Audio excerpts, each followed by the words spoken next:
به وحبيبه الكريم أما بعد فأعوذ بالله من الشيطان الرجيم بسم الله الرحمن الرحيم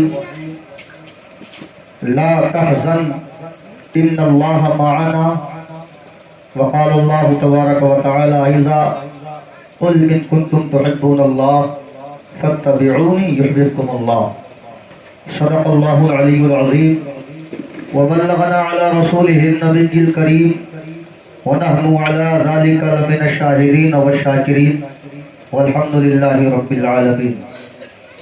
آئیے سب سے پہلے آقائے نامدار مدینے کے تاجدار ہم غریبوں کے غمگسار حضور احمد مجتبیٰ محمد عربی وقار صلی اللہ علیہ وسلم کی پاکیزہ بارگاہ میں درود پاک کا نذرانہ محبت پیش کریں۔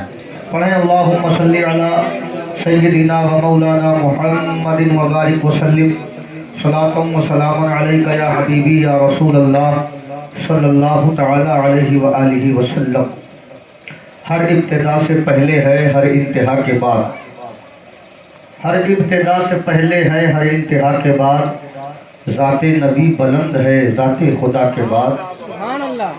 ہر ابتدا سے پہلے ہے ہر انتہا کے بعد، ذات نبی بلند ہے ذات خدا کے بعد۔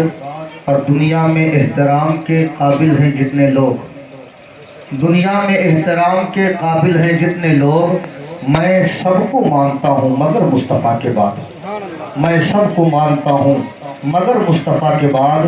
اور قتل حسین اصل میں مرگ یزید ہے، اسلام زندہ ہوتا ہے ہر کربلا کے بعد، اسلام زندہ ہوتا ہے ہر کربلا کے بعد۔ برادران ملت اسلامیہ، یہ دنیا کا معمول ہے اور دنیا کا ایک اصول بھی ہے۔ اس دنیا میں بھی اگر زندگی گزارنی ہے تو آپ کو نسبت کی ضرورت پڑتی ہے۔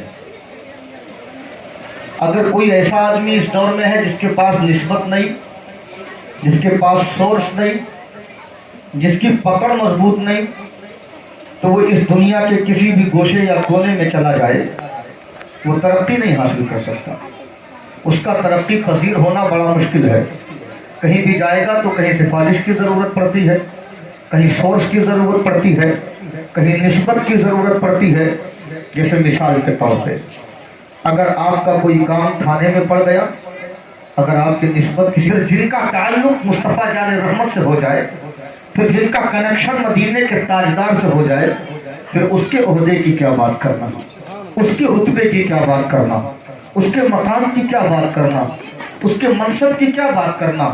آج میں جو بات کرنے جا رہا ہوں وہ بھی نسبت سے تعلق رکھتی ہے، کیونکہ ہمارے یہاں ایک اصول اور قاعدہ ہے کہ نسبت سے ہی شے ممتاز ہوتی ہے۔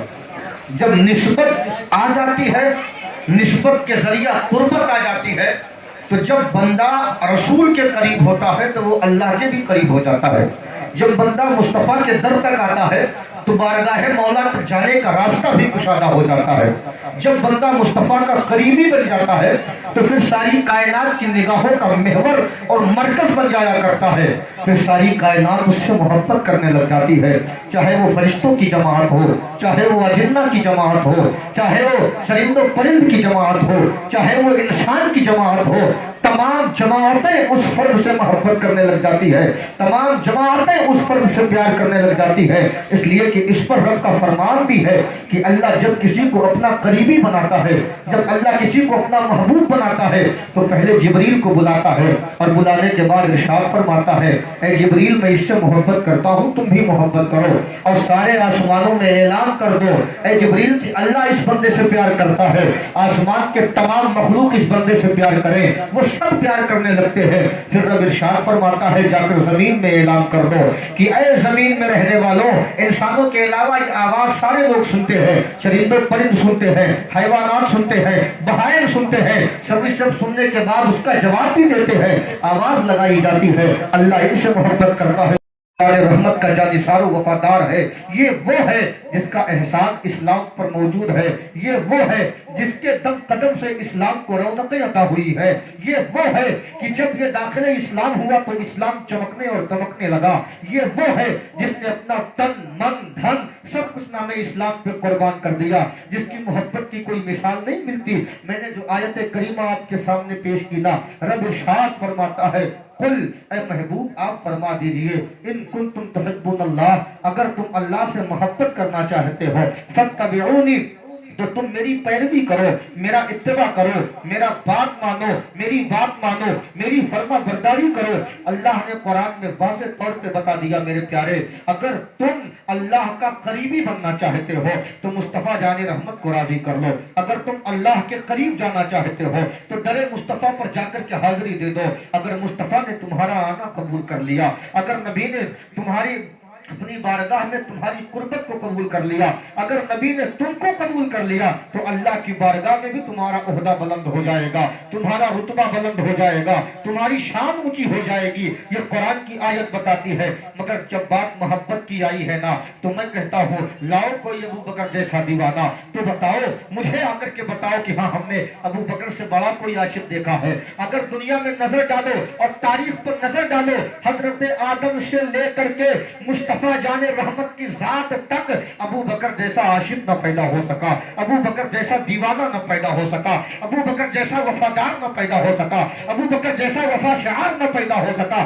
ابو بکر جیسا مصطفیٰ کا جانثار نہ پیدا ہو سکا۔ یہ کوالٹی ان کی تھی کہ جب ان کی نسبت مصطفیٰ سے قریب ہوتی چلی گئی، یہ مصطفیٰ کا قرب حاصل کرتے چلے گئے، اور جب مصطفیٰ کے بالکل نزدیک ہو گئے تو جو مقام آج تک کوئی حاصل نہ کر سکا وہ مقام انہوں نے حاصل کر لیا۔ اور جب مصطفیٰ کے قرب خاص میں ان کا داخلہ ہوا تو آقا کائنات ارشاد فرماتے ہیں اس ساری کائنات میں تمام نبیوں کے بعد ابو بکر سے زیادہ افضل کوئی نہیں ہے، اس ساری کائنات میں ابو بکر سے زیادہ میری نگاہوں میں منظور نظر کوئی نہیں ہے۔ یہ میرے آقا کا فرمان ہوا، اسے نسبت کہتے ہیں، اور میرے آقا نے حضرت ابو بکر کے مقام کو اجاگر کیا اور واضح کرتے ہوئے میرے آقا فرماتے ہیں اللہم اجعل ابا بکر معی فی درجتی یوم القیامہ، اے میرے پاک پروردگار عالم تو ابو بکر کو جنت میں میرے ساتھ رکھ دے، ابو بکر کو جنت میں میری رفاقت عطا فرما دے۔ اب ذرا سوچو میرے پیارے، آقا نے ایک جگہ یہ فرما دیا، دوسری جگہ نبی فرماتے ہیں ابو بکر فی الجنہ، ابو بکر جنتی ہے۔ آقا آگے ارشاد فرماتے ہیں ابو بکر کی رضا میں میری رضا ہے۔ اب اندازہ تو لگاؤ نا، ہم لوگ تو محبت کے دعوے کرتے ہیں نا، ہمیں آقا سے عشق ہے، ہمیں آقا سے پیار ہے، مگر ہمیں یہ پتہ نہیں ہے کہ نبی ہم سے پیار کرتے ہیں کہ نہیں کرتے ہیں، نبی ہم سے محبت کرتے ہیں کہ نہیں کرتے ہیں، نبی ہمیں چاہتے ہیں کہ نہیں چاہتے ہیں۔ یہ دعویٰ خالی ہماری طرف سے ہے، ہم یہ نعرہ لگاتے ہیں اے آقا ہم آپ سے پیار کرتے ہیں، اے آقا ہم آپ سے محبت کرتے ہیں، اے آقا ہمیں آپ سے عشق ہے، اے آقا ہم آپ کی الفت و چاہت میں گرفتار ہے، مگر ہمیں یہ نہیں پتا ہے کہ نبی نے ہماری محبت کو قبول کیا کہ نہیں کیا، نبی نے ہمارے نعرے کو منظوری دی کہ نہیں دی، نبی نے ہماری الفت و چاہت کا نذرانہ اپنی بارگاہ میں قبول کیا کہ نہیں کیا، یہ ہمیں پتا نہیں ہے۔ مگر اے ابو بکر صدیق رضی اللہ تعالیٰ عنہ، تیری عظمت پر میں قربان جاؤں، تیری شان پر میں قربان جاؤں، تیرے عہدے پر میں قربان جاؤں، تیرے قدموں میں قربان جاؤں کہ دنیا نعرہ لگاتی ہے کہ یا رسول اللہ ہم آپ سے پیار کرتے ہیں، مگر آقا نے آپ کی محبت کا اعلان کیا ہے، آقا نے آپ کے محبت کی بات کی ہے، آقا نے آپ کی الفت کی بات کی ہے، تو اسے میرے ساتھ والے حصے میں رکھنا۔ نعرہ تکبیر، نعرہ رسالت، جشن شہید اعظم، علماء اہل سنت، مسلک اعلیٰ حضرت، نعرہ تکبیر، نعرہ رسالت۔ یہ ہے مقام صدیق اکبر، یہ ہے شان صدیق اکبر۔ اسلام پر ان کا اتنا احسان ہے، میرے آقا فرماتے ہیں میں نے سب کا بدلہ چکا دیا مگر میں نے ابو بکر کا بدلہ نہ چکایا، میں نے سب کا دے دیا پر میں ابو بکر کا بدلہ نہ دے پایا۔ میرے آقا فرماتے ہیں اتنا احسان تھا اسلام پر ان کا، اور جب ان کا اسلام پر احسان تھا انہوں نے رسول اللہ کی بے انتہا مدد کی مذہب اسلام کے نشر و اشاعت میں، تو پھر یہ کیسے ہو سکتا کہ جس نے آقا کی خدمت کی ہو اسے خدمت کا صلہ نہ ملے، جس نے آقا سے محبت کی ہو اسے محبت کا بدلہ نہ ملے، جس نے آقا کا خیال کیا ہو اسے خیال کرنے کی جزا نہ ملے؟ یہ نہیں ہو سکتا۔ وہ میرے نبی ہیں، کوئی ان کی بارگاہ میں قطرہ لے کر کے آئے تو دریا لے کر کے جاتا ہے، وہ میرے نبی ہیں۔ کوئی خالی آئے وہ سوچے بھی نہ، اس سے پہلے آقا اس کی مرادیں بھر دیا کرتے ہیں، اس کی مرادیں پوری کر دیا کرتے ہیں، اس کی جھولیاں بھر دیا کرتے ہیں۔ وہ عظیم الشان بارگاہ ہے، وہ عظیم الشان بارگاہ نبی کہ جس میں جو آیا وہ خالی نہ گیا، اور جو اس نسبت سے جڑا وہ کامیاب سے کامیاب تر ہو گیا۔ اور یہی وجہ ہے کہ جب صدیق اکبر کی نسبت مدینے کے تاجدار سے ہوئی تو زمانہ کل بھی ان کی صداقت کے تذکرے کر رہا تھا، زمانہ اب بھی ان کی صداقت کے تذکرے کر رہا ہے، اور قیامت تک صدیق اکبر کی صداقت کے تذکرے ہوتے رہے۔ اسے کوئی روک نہیں سکتا، اسے کوئی مٹا نہیں سکتا، اسے کوئی ختم نہیں کر سکتا۔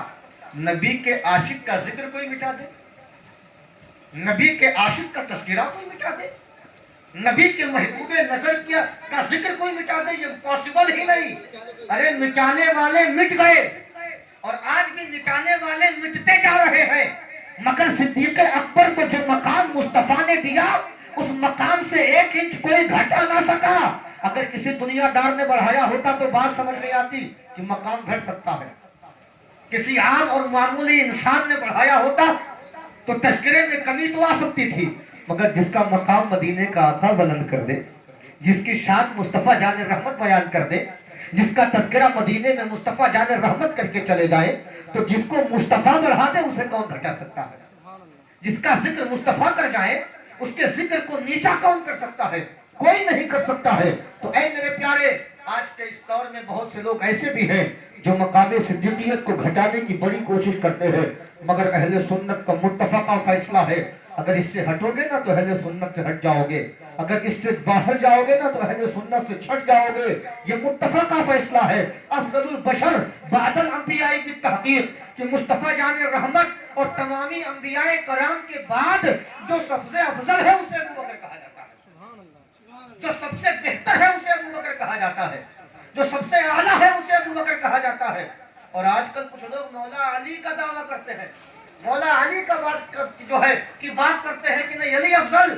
تو میں کہتا ہوں یار تو اگر یہ چاہتا ہے کہ اب بات وہاں تک جائے کہ جہاں سے پتا چلے کہ افضلیت صدیق کیا ہے، اگر تو عشق علی میں گرفتار ہے تو دعوے کرتا ہے کہ میں علی سے محبت کرتا ہوں، تو دعوے کرتا ہے میں علی سے پیار کرتا ہوں، تو دعوے کرتا ہے میں علی کے عشق میں گرفتار ہوں، تو کہیں اور تجھے لے کر نہیں چلوں گا، کہیں اور تجھے لے کر نہیں جاؤں گا، اور میں تجھے مولا کائنات کی بارگاہ میں لے کر کے چلتا ہوں۔ تو وہاں سے جواب حاصل کرنا جہاں سے تجھے قرار ملے، جہاں سے تجھے سکون ملے، جہاں تجھے چین آئے، اسی علی کی بارگاہ میں آ اور زانوی ادب کو تہ کر کے عرض کر میرے آقا، میرے مولا، مصطفیٰ جان رحمت کے داماد، آقا کائنات کے منظور نظر، ہم تو اسی کشمکش میں پڑے ہیں کہ ابو بکر افضل ہے کہ نہیں، ابو بکر کا مقام نبیوں کے بعد سب سے بہتر ہے کہ نہیں، سب سے عمدہ ہے کہ نہیں، سب سے احسن ہے کہ نہیں۔ اب یہ ہم اپنا مقدمہ آپ کی بارگاہ میں لے کر کے آئے ہیں، سرکار آپ اسے حل کریں، کیونکہ آپ کو اللہ کے رسول نے علم کی بشارت دی ہے، فیصلے کی قوت کی بشارت دی ہے، آپ کو من کنتم مولا کا تاج پہنایا گیا ہے، انا مدینۃ العلم وعلی بابوہا کا تاج پہنایا گیا ہے۔ مولا آپ فیصلہ کر لینا، آپ ہمیں بتا دینا، اب آپ کا فیصلہ جو ہے قول فیصل رہے گا، آپ کا فیصلہ اول رہے گا، آپ کی بتائی ہوئی بات مقدم رہے گی۔ ذرا آپ ہمیں سمجھا دیجئے ابو بکر کا مقام کیا، ابو بکر کا رتبہ کیا، ابو بکر کا عہدہ کیا۔ تو حضرت مولا کائنات کی بارگاہ میں جب ہم زانوی ادب طے کریں گے تو آپ خود فرمائیں گے کہ جو ہے اس امت میں سب سے افضل نبیوں کے بعد جس کا مقام آتا ہے اسے ابو بکر کہا جاتا ہے، ابو بکر کے بعد جس کا مقام آتا ہے اسے عمر کہا جاتا ہے۔ اب ذرا اپنی آنکھوں کو کھول کر کے اور دل کے دریچے کو کھول کر کے فیصلہ کرو، اے میرے اسلامی شہزادوں اور اے میرے مصطفیٰ جان رحمت کے امت کے جیالوں، ذرا غور تو کرو نا کہ اگر بات مولا کائنات کی ہے تو ذرا سوچو اس ابو بکر کی بات ہو رہی ہے، ایرا غیرہ کیا جانے ابو بکر کا مقام کیا ہے جسے علی افضل کہہ دے۔ اب ذرا سوچو ساری دنیا اسے مفضول کرتی رہے تو ساری دنیا مفضول تو ہو سکتی ہے لیکن ابو بکر کا مقام بے شک، سبحان اللہ، بہت عمدہ، بے شک۔ کہ شان ان کی ہے، یہ رتبہ ان کا ہے، اور یہی امت کا فیصلہ بھی ہے۔